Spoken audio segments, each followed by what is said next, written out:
Not for nothing, this is take 3, and I'm not putting the gun back together just to start over the video, so you just gotta believe me. Here's my slide, here's my load with the grips removed, and here's all of the parts for field stripping. So now that you've seen a field strip, I've cleared it and everything. The weapon is not loaded, hasn't been loaded for some time now. So, I got a little frustrated because I couldn't get the safety up. For some freaking reason, my safety's giving me the biggest trouble.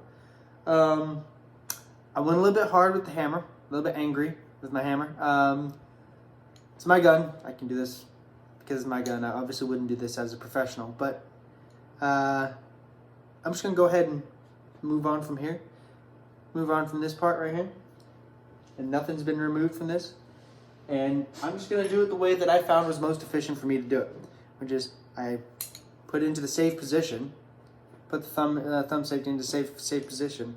I take the smallest screwdriver that I have, take it in there, and I literally just pry it off.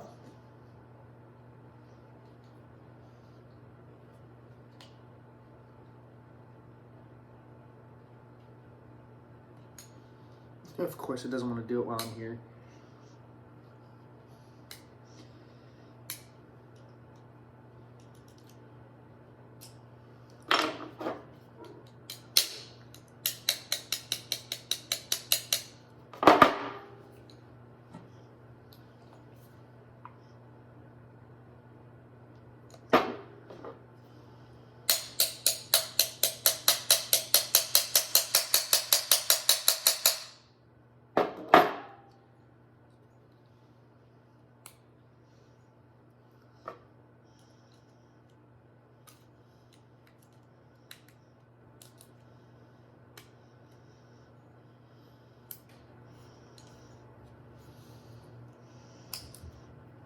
Yo, I got it off.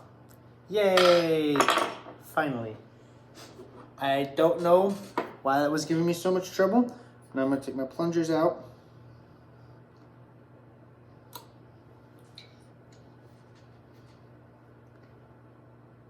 Take my plungers out.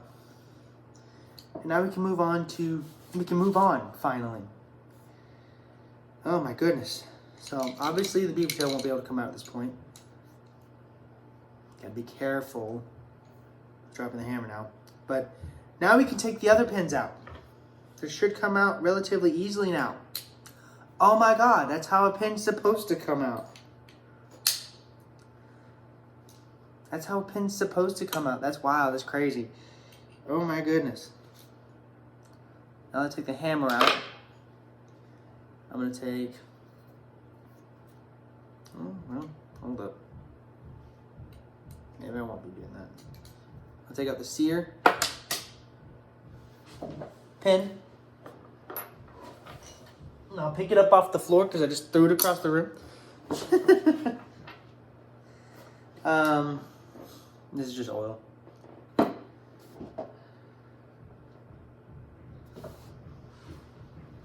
After that, I'll be removing the main spring housing. This one, from what I understand, actually requires a hammer. But see, that one comes out though. That one likes to actually come out though. The other ones, they don't like to come out. And it's really annoying that they don't come out. Because I kind of need them to. I'm sorry, I'm just babbling at the moment, but that really was making me mad. I was so upset that that was not working the way I wanted it to.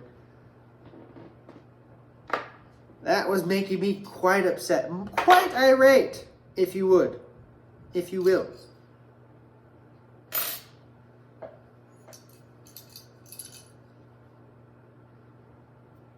I'm gonna leave the sear and the disconnector in the position that they need to be in to go back in, because that was a point of major contention that I was having a problem with. Oh yeah, I forgot. Haha.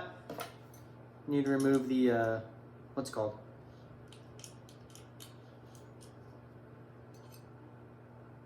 There's the magazine release.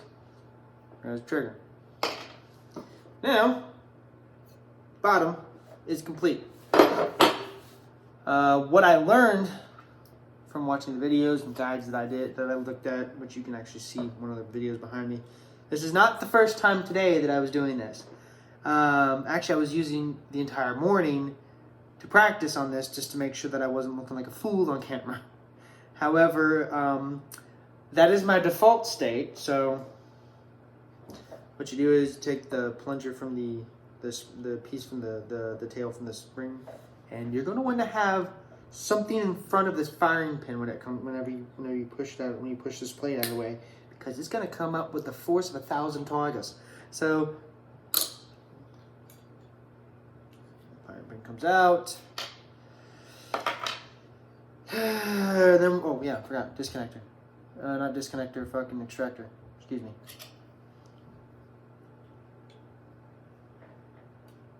Yeah, the video I watched, he was actually using nothing but pieces of the gun, and I spent 45 shell casing to take the whole dang thing apart, like completely apart.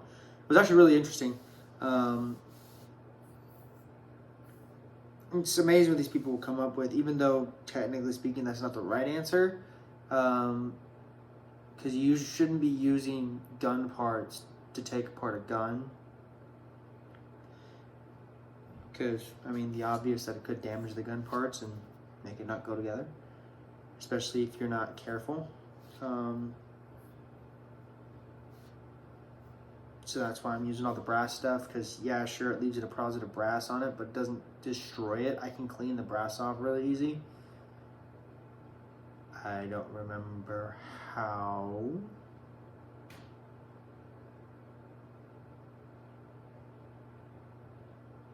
I want to say with just some elbow grease you can get off the brass. But the point is, now slide's done. I'm sitting here babbling. I'm mad because that took me forever to figure out. It took me forever to get that together.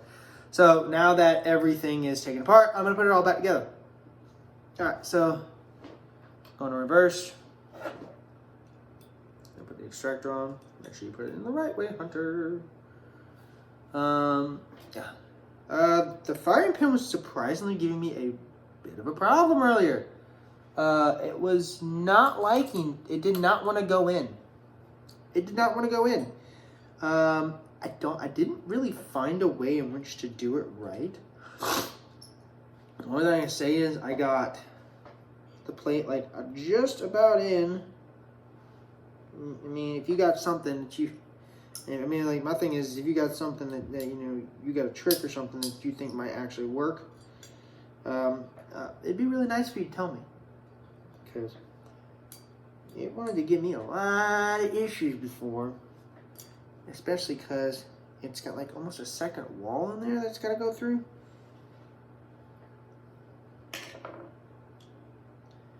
And does not like to go in.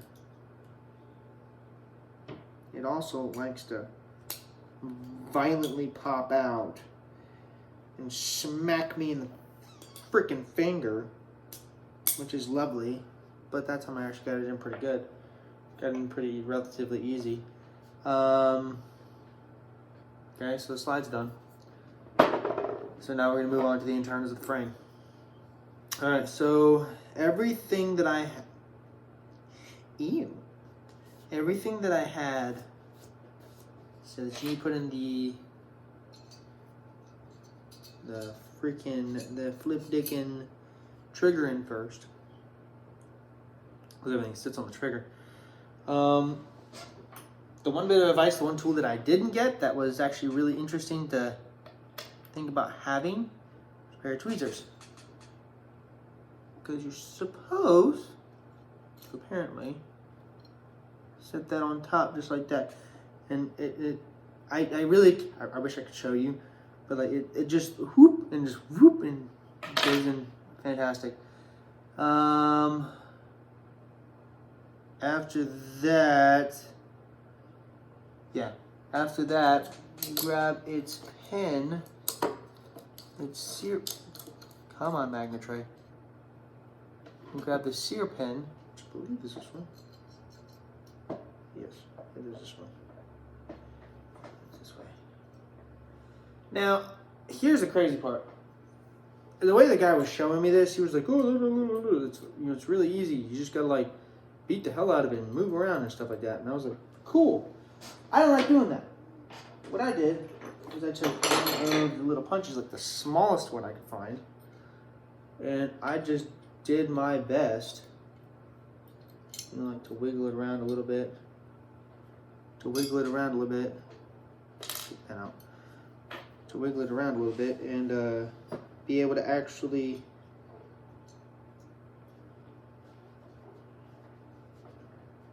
find the two holes. There we go. I just got it from the opposite direction. Kind of like that. So then all I had to do was take it, put the pin in.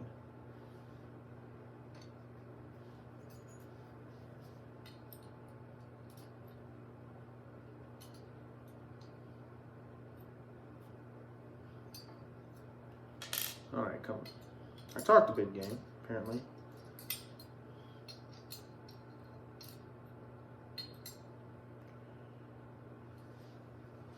I talked a big game.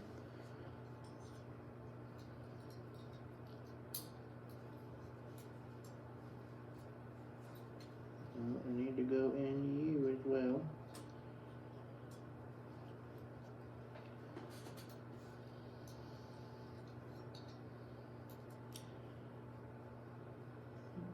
Go in you as well. Come on, mother trucker.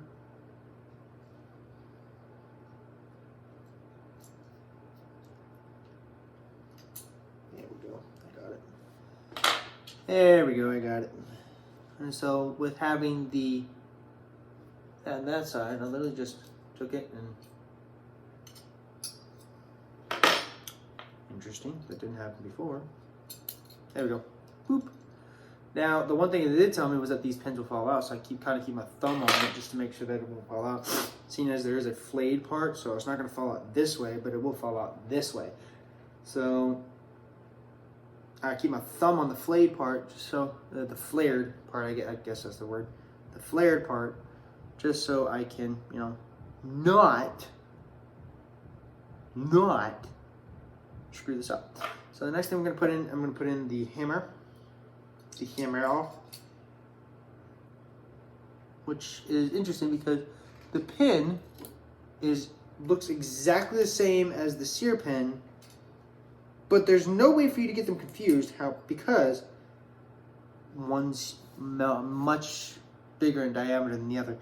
So then we're going to take the little dogtail here. Get up, thank you. I'm going to flip it up just like that. I'm going to take our piece right here. Now the important part is just to make sure that the bottom, because it has a little cut in it. I don't know if you can see that. It got a little cut in it. It makes it look like an L kind of. There's a slot on the bottom of the frame. Now when you lay this on the frame, the largest one with the little hook on it needs to be sitting on the sear. The middle one needs to be sitting on the disconnector. If they're not sitting in those two positions, or if they're underneath or whatever, then the firearm won't function. So now that you have all that, you have to set in there right and everything, flip that back down. Now we're gonna put our thingamajig on. So we're going to slide this puppy on in. Oh, we're going to do that real quick. Okay, that was far too easy.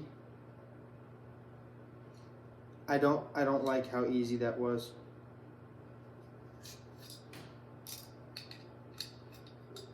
In all of the simulations, it was never that easy. So now we have that kind of in. I'm going to set this this piece up right here. You're going to set your beaver tail up.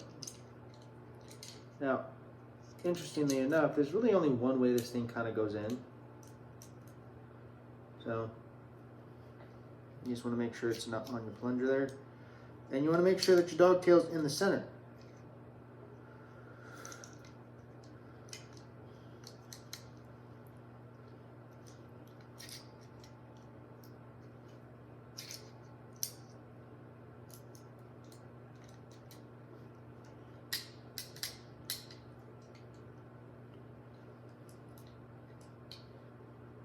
Why is it not working?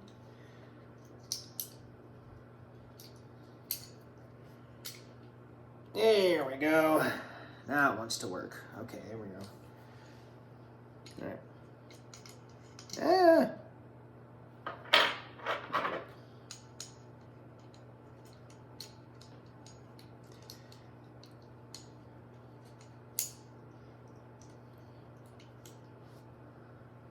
I need to get this kind of started already.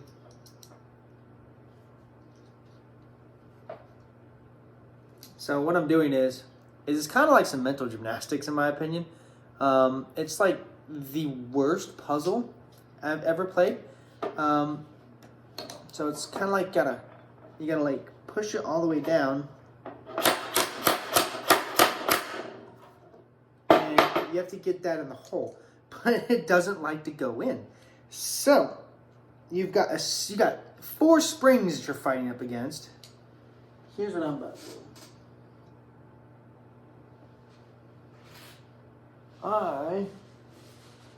Doing this real time, by the way, so this is why it's kind of weird.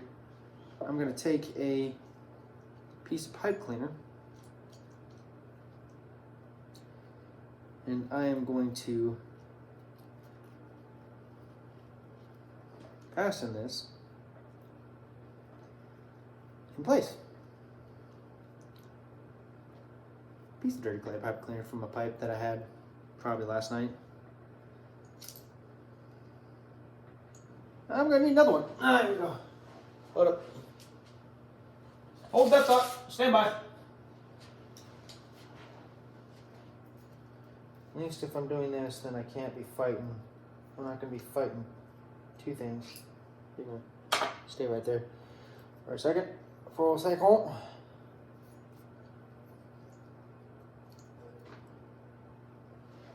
the hell was that? Oh, that's what that was.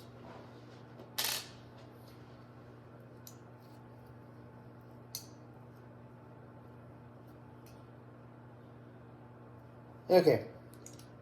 Now I'm only fighting 1 spring. Now I'm only fighting 1 spring. I don't know if there's anything in the handbook that says anything about that, but this is much easier to work with. I can hold it with 1 hand. Alright, there we go. I got her in now. I mean, she's not completely in. There we go. Now I got her completely in.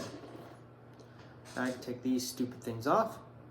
You know, actually, I call them stupid, but, you know, if it's stupid and it works, it ain't stupid.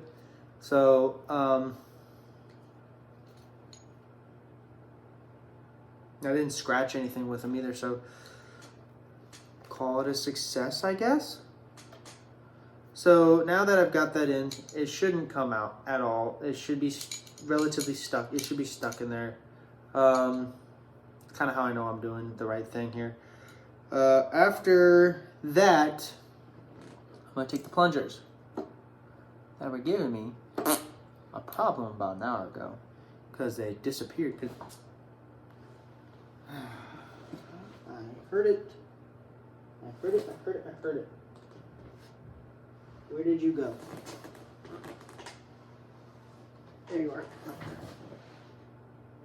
Pretty much that happened. But the world came to an end because I thought that I had lost my plungers.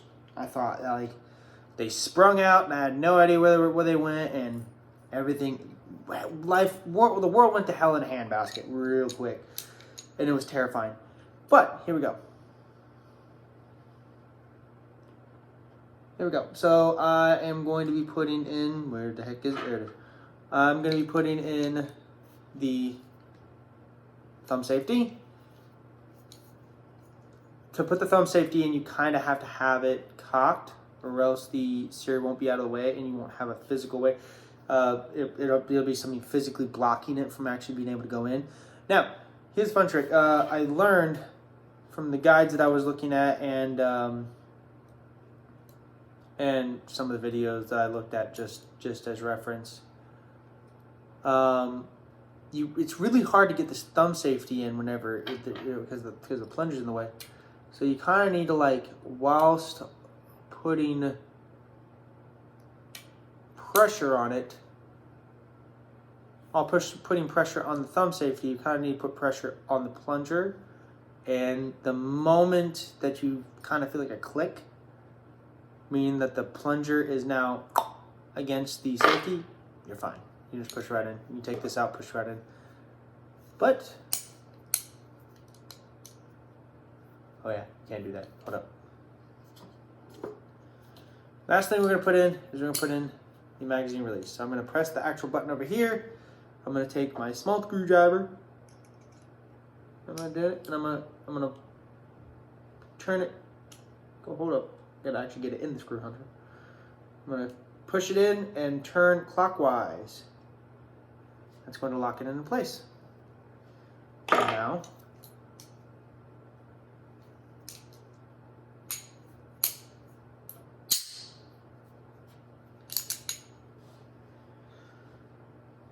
now we completely reassemble it.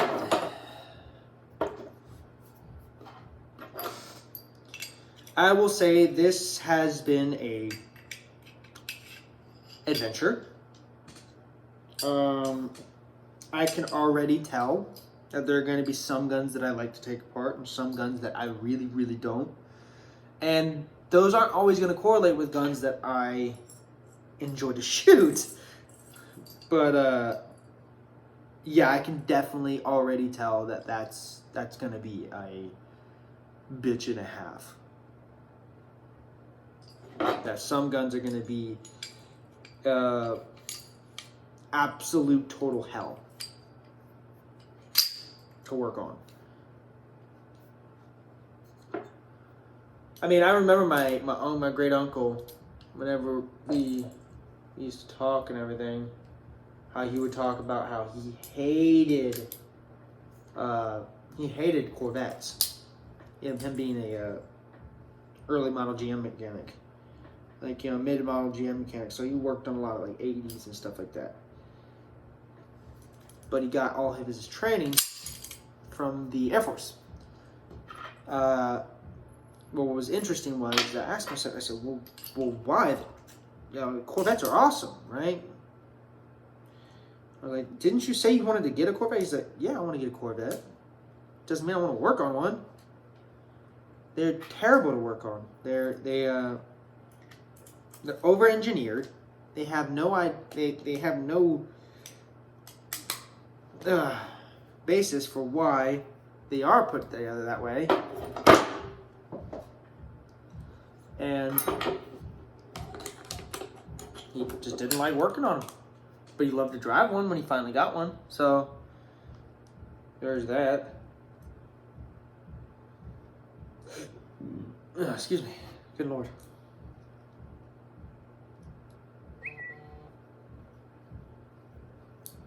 So now I'm putting on my grips.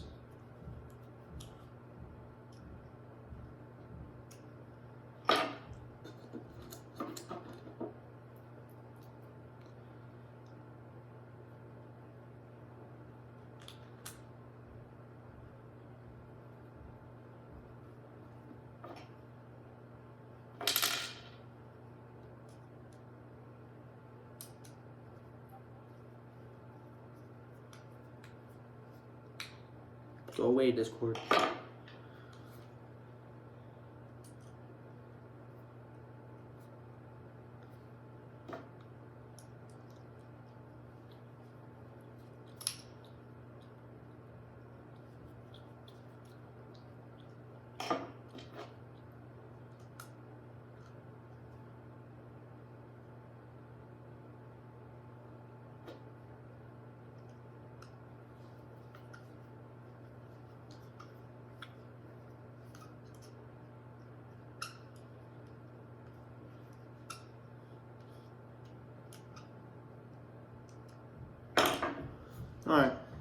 first things first, do a function check. So we're gonna rack the weapon, put it on safe, pull the trigger, nothing happens.